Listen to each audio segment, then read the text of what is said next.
Hello යාළුවනේ, මුලින්ම කියන්න ඕනේ මේ මගේ පළවෙනි වීඩියෝ එක. මම අද ඔයාලට අරගෙන ආවේ කොහොමද උඳුවැල් හදන්නේ කියලා. උඳුවැල් කියනවා, පැණිවලු කියනවා, ඕන නමක් කියන්න පුළුවන්. මුලින්ම අපි කරන්න ඕනේ උඳු ඇට ටික හොඳට පැය දෙකක් විතර පෙගෙන්න දාගන්න ඕනේ. පැය දෙකක් පෙඟුනම හොඳටම ඇති. පැය දෙකක් පෙඟුනට පස්සේ අපි මේක හොඳට බ්ලෙන්ඩ් කරගන්න ඕනේ.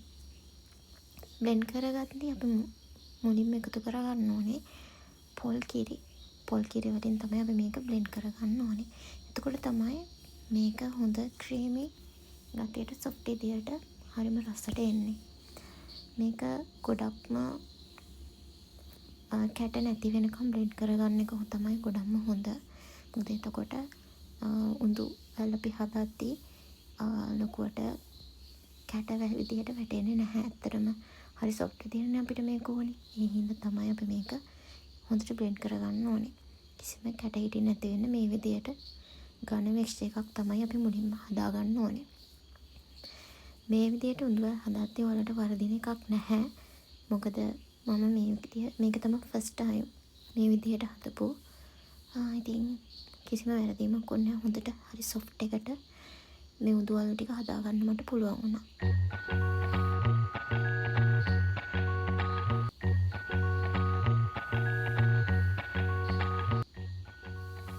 දැන් අපි මේ උඳුවල් එකට හාල් පිටි ග්‍රෑම් 100ක් එකතු කරන්න ඕනේ. ඒත් එක්කම අපි මේක හොඳට කලවම් කරගන්න ඕනේ. වෙන කිසිම දෙයක් අපි මේකට මේ වෙලාව එකතු කරන්නේ නැහැ. මේ දෙක එකතු කරලා හොඳට කලවම් කරන්න ඕනේ. අර දියාරු බැටර් එකක් එන්න මදි නම් පොල් කිරි ටිකක් එකතු කරන්නත් පුළුවන්. ඒ විදිහට හොඳට මික්ස් එකක් එන්න හදාගන්න ඕනේ.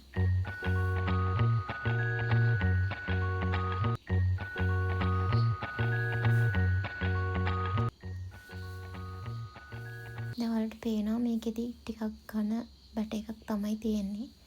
අපිට තව මීට වඩා චුට්ටක් දියාරු ගතියට ගන්න පුළුවන්. එහෙම වුණොත් තමයි ලේසියෙන්ම අපිට මේක වක් කරන්න පුළුවන්. මේ තියෙන්නේ මම බේකින් පවුඩර් තේ ඇඳි කාලක් එකතු කරගන්නවා මේකට. ඒක එකතු කරගන්නේ අපිට මේක පිපෙන්න ගන්න ඕන හින්දා.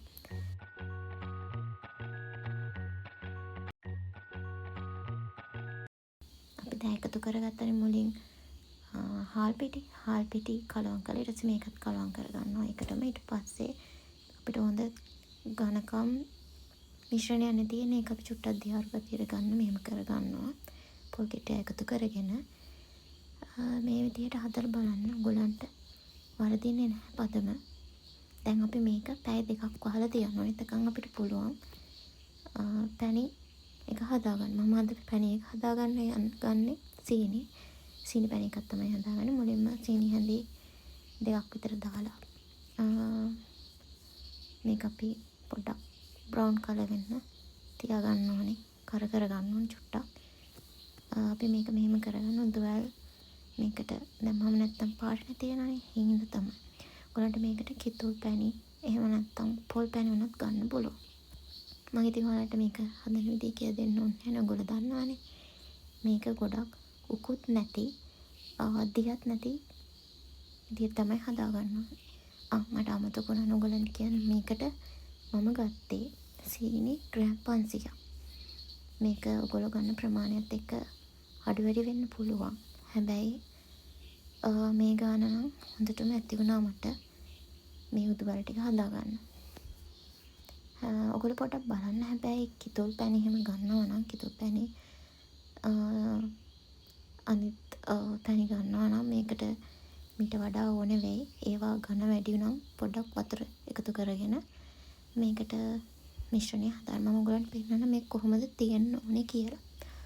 අපි අතට අරගෙන මෙහෙම චුට්ටක් බලද්දී නූලක් ඇදෙන තරමට આવොත් හොඳටම ඇති.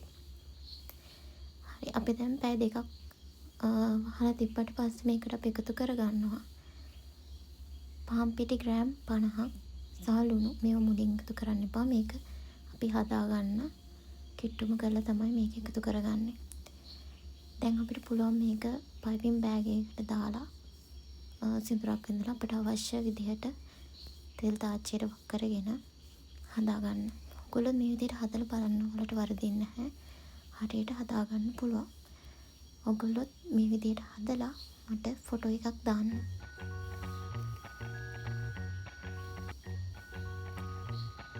හරි. දැන් මේ අපි හදන්න ගන්නේ මුලින්ම මගේ හොඳ වෙල එක නම් පොඩ්ඩක් අවුල් ගියා. හැබැයි එකක් එහෙම වුණාට ඊළඟට පොඩ්ඩක් අත පුරුදු වෙනවා. ඒකට අත හුරුනාට පස්සේ ඔයාලට පුළුවන් හරියට මේක කරගෙන යන්න. මුලින්ම එකක් දෙකක් හදලා මිශ්‍රණය කොහොමද කියලා බලන්න. ඊට පස්සේ අපි මේක පැණියකට දාලා ඒකෙත් චුට්ටක් බලන්න කොහොමද පැණි උරනවද. එතකොට ඒක ඔයාලට බලා ගන්න පුළුවන් පැණි එකේ ගොඩක් ඝනකම් නම් මේක ඇතුළට පැණි උරන ප්‍රමාණය අඩුයි. ඒ වගේම ගොඩක් දියාරුයි නම් ඒත් ඒ විදිහම තමයි මේක ඇතුළට පැණි උරන්නේ. නිකන් තෙත ගතියක් විතරයි දැනෙන්නේ. ඇතුළ නිකන් බිස්කට් එකක් වගේ ගතිය තමයි දැනෙන්නේ. ඔයාලත් මේ විදිහට හදලා බලන්න. ඔයගොල්ලොත් ආස හිතේ කාලා රස කොහොමද කියලා මටත් කියන්න එහෙනම්.